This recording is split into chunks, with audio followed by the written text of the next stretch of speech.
heavyweight. Screen to screen.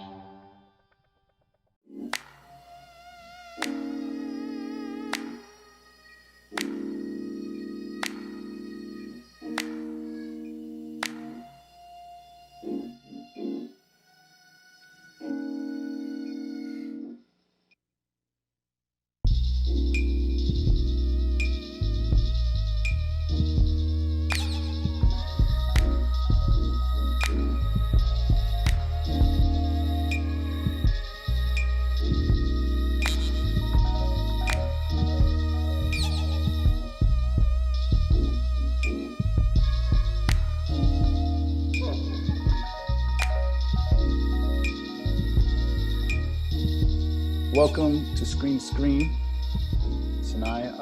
thank you for joining us today. Thanks for having me. Appreciate it. Why don't you give us a little introduction where you're at? I'm in Long Beach, California. That's where I'm from. That's where I grew up. I'm a community activist and artist based here. I run a community space called Play Nice, and part of a couple of neighborhood groups. Most prominent would probably be CNAC, the Central Neighborhood Advisory Group, which is the oldest Black nonprofit in Long Beach. And I work with one of the city councilmen here in the city, the Vice Mayor DeAndrews. Work as a cultural liaison, so I kind of like the conduit between with the people and our councilmen. So. And you're also a photographer too, right? I am a photographer. Yes, I am a photographer. So the last couple of days have been pretty interesting. I probably shot through like 15 rows easily, just running around. Wow. Can you give us a little rundown? Sure. What's going on? I mean, here, greater LA, in the midst of a global pandemic, we've unfortunately had a recent slew of murders. First with Ahmaud Arbery, then you had Breonna Taylor, and that was followed by the pretty graphic death of Mr. George Floyd in Minneapolis. And so I think kind of it was kind of like a powder keg, Every state, people have risen up, coming out and protested and just showing their really disdain with this new cycle of police brutality towards Black men and women. And I've been outside every day, just documenting it, really participating in whatever roles the community has me in. And it's been exciting to see. And servants of the government, they need to be reminded that they work for us and that they should fear us. And I think that a lot of younger people are really starting to grasp that, because it's just like, the anger at the visibility of death, it's just kind of like, this is enough. Like, really, I'm over this, so people come out. And how that manifests itself is in a variety of ways. There's a level of response and communication coming from the power structure purely for the fact that there's a destructive element. I'm seeing conversations from the chief of police here that you couldn't, there's been over 9 officer-related shootings in the last 5 years. Mm-hmm. No response in this manner. And then downtown, in Long Beach at least, downtown Long Beach gets wrecked by, I don't want to say the looters, but I've been calling them the redeemers. But the redeemers, when they ran through downtown Long Beach, immediately it shook the establishment. Yeah. And so they're like, okay, what do you want? What do you want us to do? We kind of are at a point, or at this precipice in history where, younger people are like, fuck that, and not just that as in what is the establishment like, but fuck the tactics that you older people are telling us is how we're gonna get the attention. Yeah. Now people are paying attention. Actually, changes are being made in conversations like defund the police, because I think that's a big one too. Like what does that mean to you, defund the police? Defunding the police is minimizing the bloated budget that they receive annually. There's here in Long Beach, I can speak to specifically, like 66% of the annual city budget is allocated towards law enforcement. We spend on average $9 million a year on officer-related shootings. It's bleeding a lot of municipalities across America's, resources away. And this has been the case for the last 20 plus years since the crack era. Mm-hmm. But simultaneously, they're maintaining this over bloated budget in the midst of one of the biggest drops in crime. And that's statistically speaking, whether left or right, people agree that crime is on par to be at the level it was during the late 50s, early 60s. A lot of people are awakening to a lot of things, a lot of foul stuff that went down that they didn't really have idea. It wasn't like common knowledge for a lot of things, Sure. Do you think this time, like, there will be real change? In my personal opinion? Yeah. I don't think so. No? No. And I don't think so because there's just too much of a financial benefit for the Black community in America as a whole to be kind of like frozen in step. Like right now we're talking about police reform, right? Mm-hmm. Defunding the police. Okay, so you get rid of the police, right? So then what's next? Like, that's not the only pillar of white supremacy. 66% of banks reject any loan application by Blacks, irregardless of credit or education. So it's like, in the last 10 years, over 1 million Black-owned businesses have been created. But of those 1 million Black-owned businesses, which is a pretty fascinating feat, but of those 1 million Black-owned businesses, 95% of them are sole proprietors, so they have no employees. So, and when you ask them, like a lot of Black business journals, like the Black Enterprise, that's one specifically, they did a study, and they're like, what's your reason for having one employee, i.e. yourself?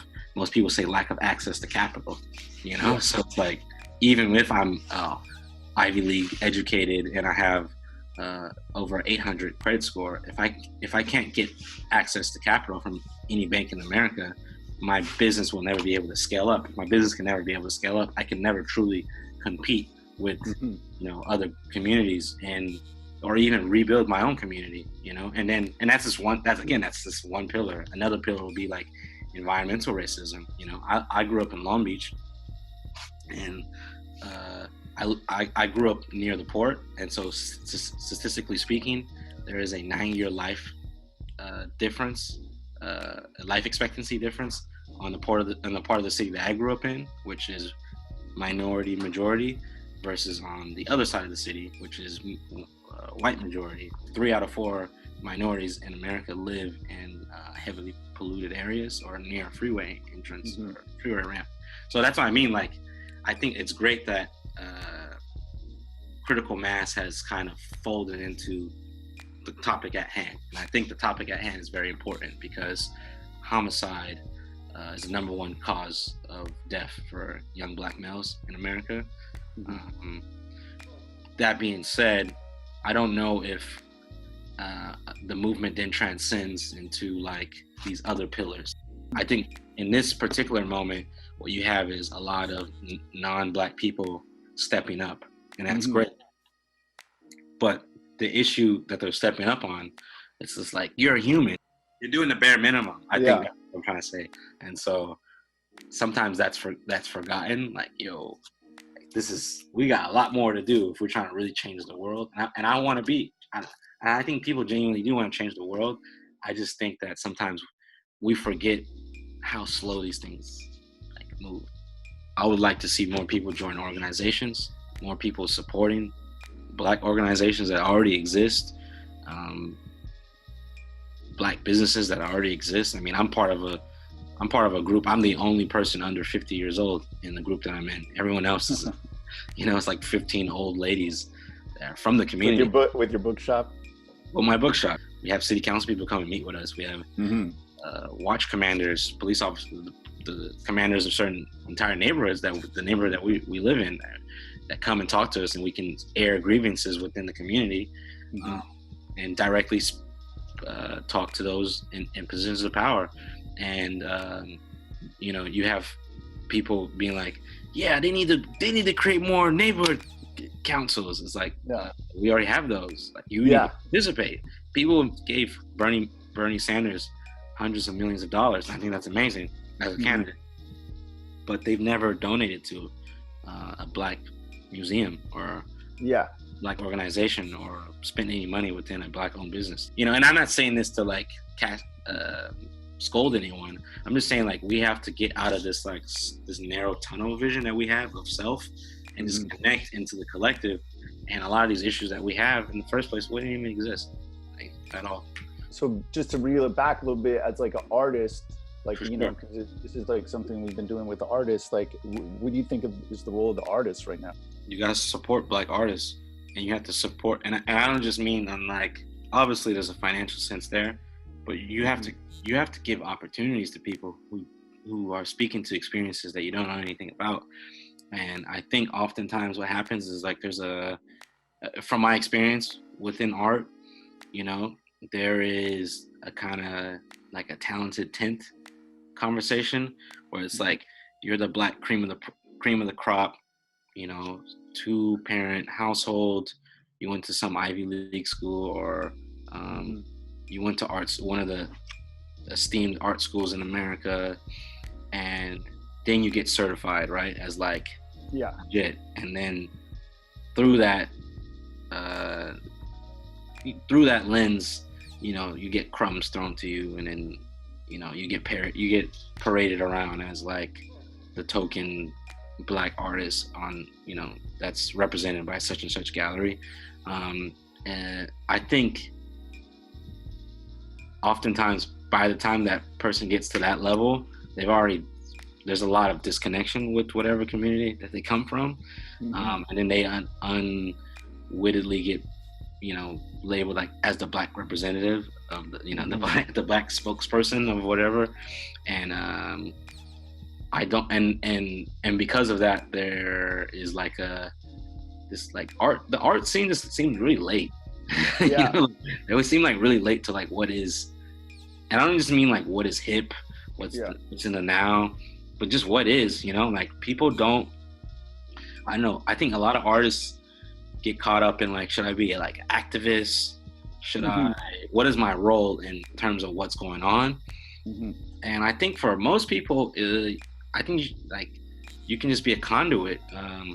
You know, like you have to open up your space. You know, like certain galleries in LA are in certain neighborhoods that are majority Black, and you would never know that based off of the art that's exhibited there, or the representation of artists by such and such galleries or such and such businesses. And I think that says a lot in terms of value, because you can't say that you value Black death, but you don't value Black life, you know? And I think that for art to really play a role, not everyone's supposed to be an activist or revolutionary, just to be clear. I think some people, it's great if you just donate your money and just keep it moving. Just give your money up and just keep it moving. And that's a role. And there's nothing wrong with playing that role. There's so many lists. There's so many opportunities to transfer resources to the most needy. You just gotta do it, you know? And you gotta do it, and you gotta do it when the cameras are on or off. Like, you just gotta be doing it. To me, it's like, it seems so simple. Like, you know, like, but I guess for some it really is. Like, I just don't know. I don't know what to do. It's just like, but I also think like with space, like I run my own space, and with my own space, I'm able to do so much more. So we open up the space pre-COVID. We open up the space to a lot of community groups who can't afford space. So like, I know that when we had to close our shop, you're talking about 15 to 18 groups across the entire city who no longer had a meetup space to have their conversations, to have their meetings, to have their fundraiser events that we were doing for free, you know? So that's how I know that I'm an asset to my community. Hopefully people will, you know, kind of take some time to think about all these things, you know? Yeah, I mean, I've sold over 100 books within the last week. I think that a lot of people are recognizing that, you know, I need to educate myself and further build on the opportunity to empathize. Empathy is a great tool for understanding. And so I see that a lot. I see a lot of people reaching out in whatever capacities that they probably weren't prior to what's going on right now. And, you know, I remain hopeful. I think, you know, the human condition is what we make it. And I think that if we want to see the world be better, we have to participate in making it better. You know, you can't just, you got to speak it into existence, and then you got to go out there and self-actualize it. I'm here to help. I'll be Moses today. Yeah. All right. Well, thank you so much, my friend. Yeah, appreciate you, man. Appreciate you. Peace. All right.